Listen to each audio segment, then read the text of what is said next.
ప్రపంచవ్యాప్తంగా క్రైస్తవులు అత్యంత పవిత్రంగా భావించే వస్త్రం ష్రౌడ్ ఆఫ్ తురిన్. సిలువ వేయబడిన తర్వాత యేసుక్రీస్తు భౌతిక కాయాన్ని ఈ వస్త్రంతోనే చుట్టారని కోట్లాది మంది నమ్మకం.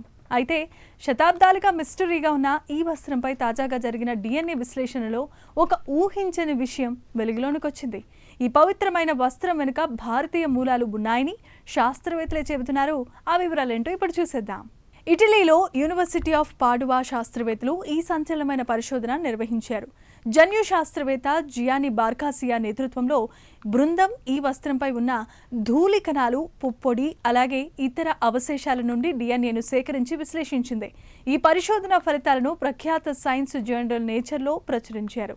ఈ ఫలితాలు ప్రపంచవ్యాప్తంగా చరిత్రకారులను ఆశ్చర్యానికి గురిచేస్తున్నాయి. అసలు ఈ DNA రిపోర్ట్ ఏం చెబుతోంది?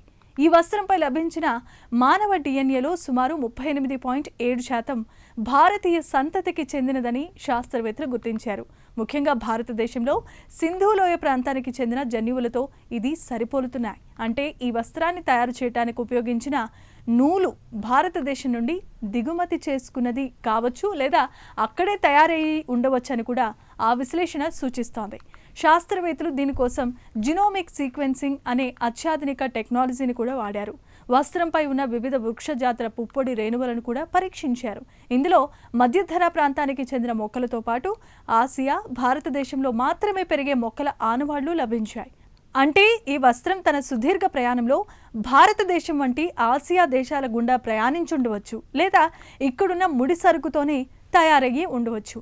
దీని వెనుకున్న అసలు రహస్యం ఏంటి అంటే, ఇప్పటి వరకు ఈ వస్త్రం కేవలం మధ్యప్రాచ్యం లేదా ఐరోపాలో తయారైందని అంతా భావించారు. కానీ భారతీయ మూలాలు బయటపడటంతో చరిత్ర కొత్త మలుపు తిరిగింది. ఆ కాలంలోనే భారతదేశానికి మధ్యధర ప్రాంతానికి మధ్య బలమైన వాణిజ్య సంబంధాలు ఉండేవని దీని ద్వారా స్పష్టమవుతోంది. ముఖ్యంగా నాణ్యమైన నూలు వస్త్రాలకు ప్రసిద్ధి చెందిన భారతదేశం నుండి ఈ పవిత్రమైన వస్త్రం వెళ్లి ఉండవచ్చుననే వాదనకు ఇప్పుడు శాస్త్రీయ బలం చేకూరింది. అయితే ఈ DNA ఫలితాలపై కొన్ని భిన్న వాదనలు కూడా వినిపిస్తున్నాయి. ఈ వస్త్రంపై అనేక దేశాల ప్రజల DNA ఆనవాళ్లు లభించాయి. శతాబ్దాలుగా ఈ వస్త్రాన్ని తాకిన యాత్రికులు లేదా సంరక్షకుల ద్వారా కూడా ఈ DNA చేరి ఉండవచ్చని మరికొంతమంది శాస్త్రవేత్తలు అభిప్రాయపడుతున్నారు. అందువల్ల కేవలం DNA ఆధారంగానే కాదు, ఇది భారతదేశంలో తయారైందని ఖచ్చితంగా చెప్పలేమని, దీనిపై మరిన్ని లోతైన పరిశోధనలు జరగాలని కూడా వారు సూచిస్తున్నారు. కన్క్లూజన్ చూశారు కదా, ఆధ్యాత్మికతకు సైన్స్ తోడైతే వెలుగులోనికి వచ్చే అద్భుతాలు ఎలా ఉంటాయో. ష్రౌడ్ ఆఫ్ తురిన్ వెనుక ఉన్న ఈ భారతీయ కోణం ఇప్పుడు ప్రపంచవ్యాప్తంగా చర్చనీయాంశం అవుతోంది.